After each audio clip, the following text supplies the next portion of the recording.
Hello and welcome to another episode of Nathanchu's Disney Review. I am your host, Nathanchu, and today we are going to be discussing the Indiana Jones Adventure in Disneyland California, recently celebrating its 20th anniversary. It's quite a long time. I remember riding it back in 1995 when it first opened up. The line was about 2 hours long, and that was crazy. But not the longest line I have heard of. I heard of the Radiator Spring Racer line getting up to 8 hours. No way would I wait in the line that long. I'd wait a couple weeks before the line to die down. But let's get on to some Disney news. It was recently announced that Tron 3 is going to start filming. I'm excited about that. I like the first two Tron movies and the Tron TV show that they did. A little sad that it didn't last too long. It was, in my opinion, put in terrible slots, but what can you do? I hope they release that on DVD or Blu-ray at some point, but we'll see. They also announced, they confirmed that they're doing a sequel to Frozen. I think it was fine where it left off. It didn't really need a sequel, but Disney wants to make more money, so they're going to make a sequel because Frozen keeps giving them that cold, hard cash. Yep, I went there with the pun. Another announcement that was not intended to be made was that they're changing the name of Disney Hollywood Studios in Florida. It was made accidentally by Bob Iger recently, and it's just kind of funny. They haven't announced an actual name. They just announced that they're going to be changing it. Be interesting what they do with it, considering all the rumors that are going around with what they're going to be putting in there. Everything from a Star Wars land to rumor of another Cars land type ride. There's just so many different rumors for that park. And that's about it for the news that I'm aware of. I should go on with the review. Hope you enjoy.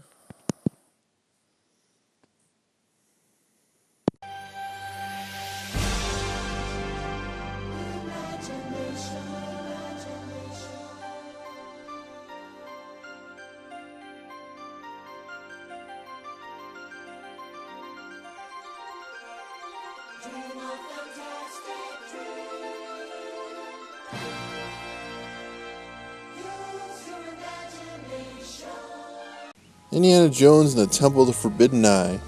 There is two versions of the Indiana Jones adventure. You have the Temple of the Forbidden Eye in Disneyland, which opened first, and then on March 4th, 1995.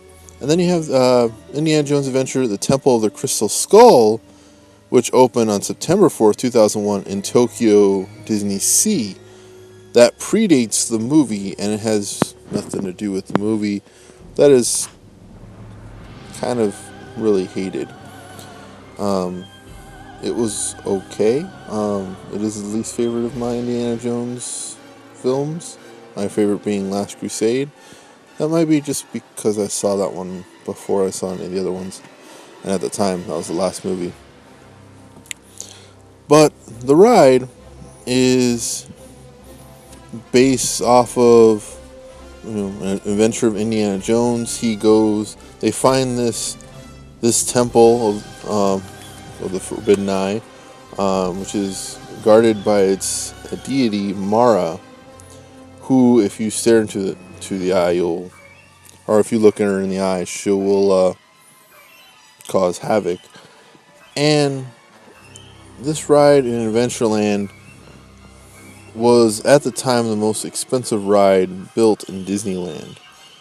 I cannot find the exact numbers. I know I've heard it before. It's multiple millions of dollars, and it was the fourth collaborated effort between Lucasfilm and Disney.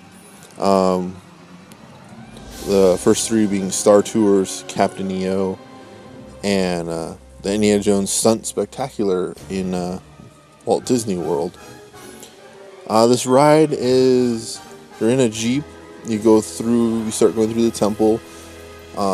In the queue line, you get the backstory of the temple. Indy's been missing for about a week after going in. Other people, like, there's this little news reel in one of the rooms, which I always loved watching. They talk about, like, the sports going on, and different people who've gone in the temple come out like, I got riches, I got eternal youth, I got to see into the future, which is one of the 3 rooms you could go into in the temple.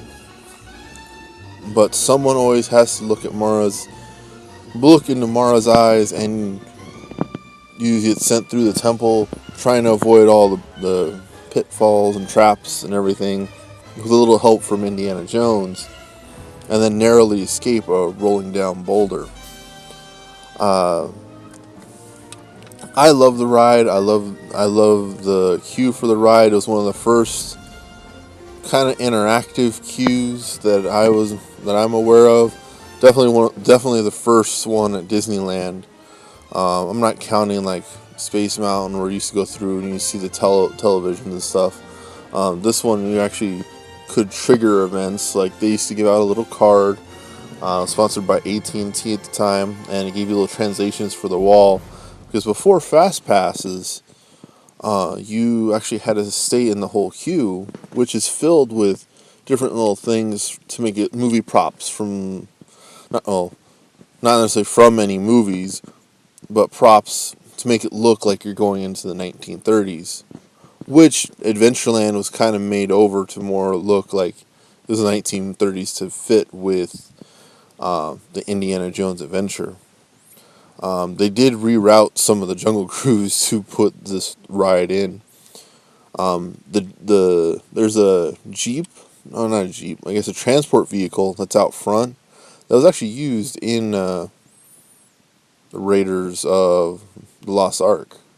I didn't know this until just looking online and seeing everything. I'm like, oh wow, this is pretty cool. So you get through the queue, you go through the temple, you go through the caves, and you get into this room where these spikes will come down from the ceiling. If there's this bamboo pole that if you hit it, it'll start triggering. There is a reset on it where it is only so often you can do it. Then you go to this next room. That's this big opening space, and there's a picture of Mara up on the wall, and there's also excavation going down below. You don't see it because it's boarded up, but there's a rope that goes down, and if you pull the rope, you could hear a crashing noise, and you hear them yelling below, "Who pulled the rope?" or different little things. It's pretty cool. Then you go in the next room, which is the projector room, which is what tells you the story, kind of gets you set up for what you're about to hold on to. Sala is there telling you about it.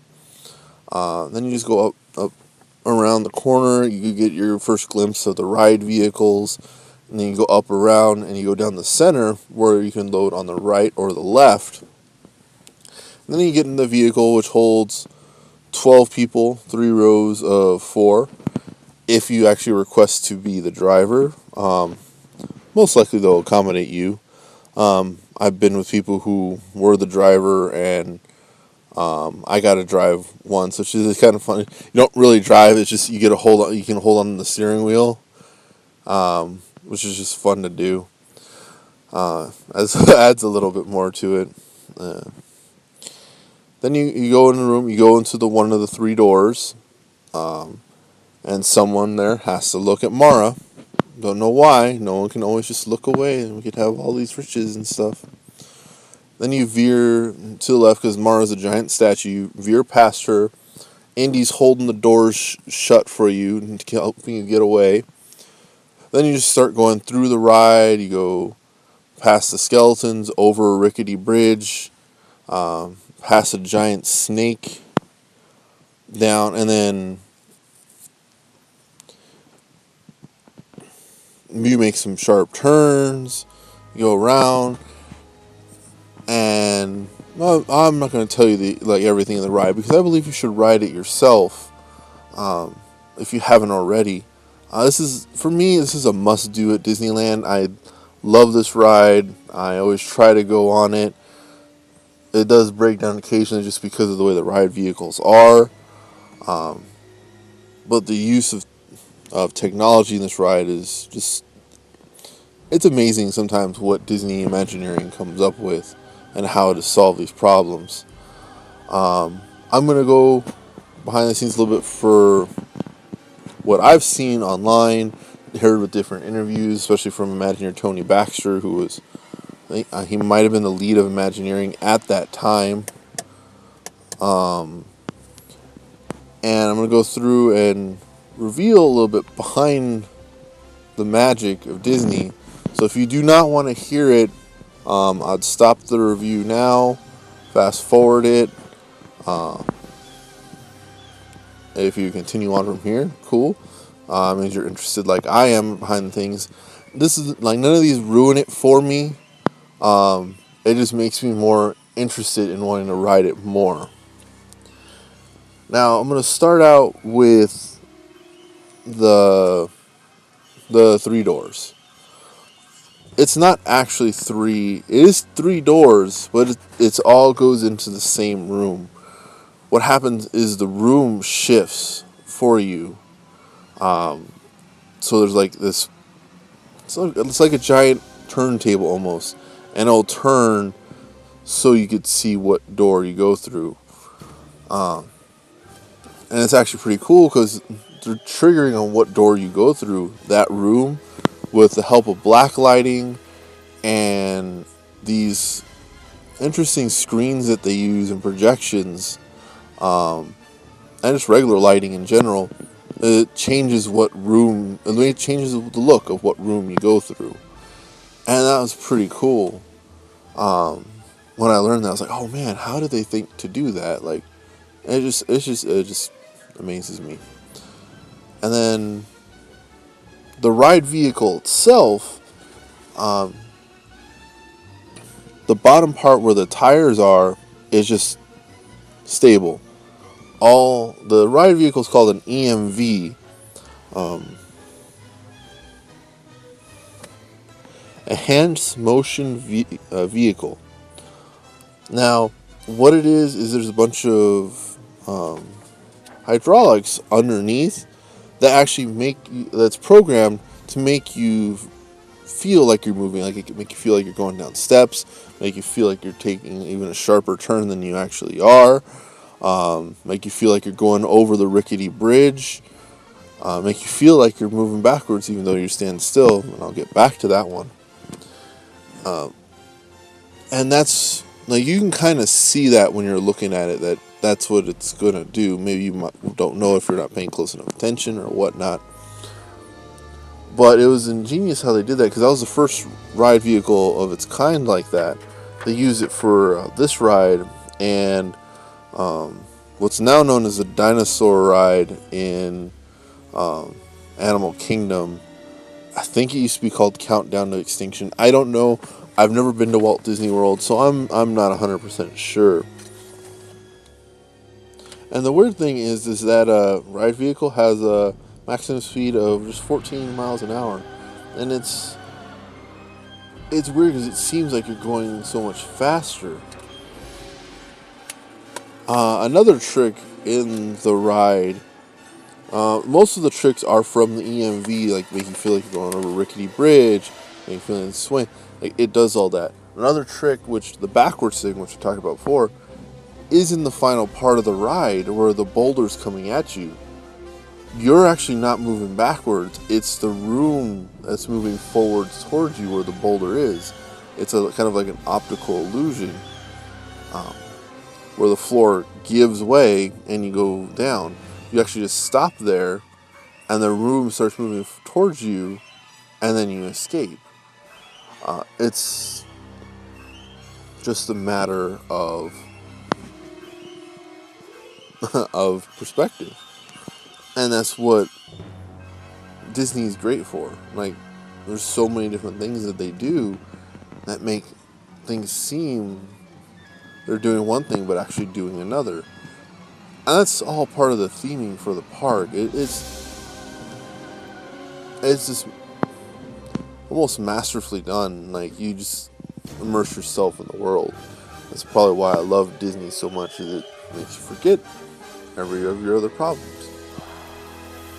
But I've gone on enough about everything in the ride, and um, like I said, it's a great ride.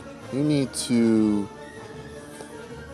go experience it yourself, especially if you're at Disneyland.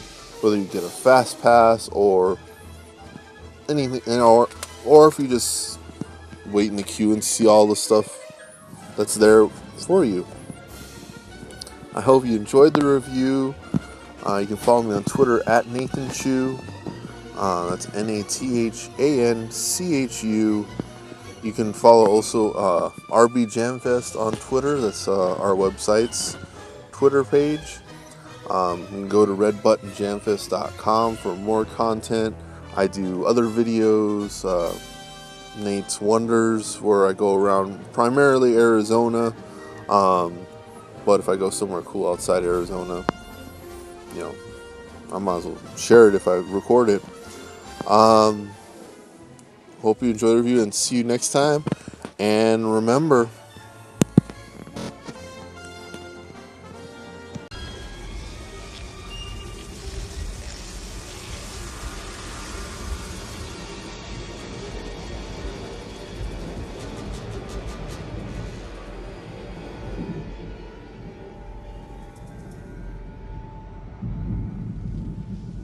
Snakes. Why did it have to be snakes?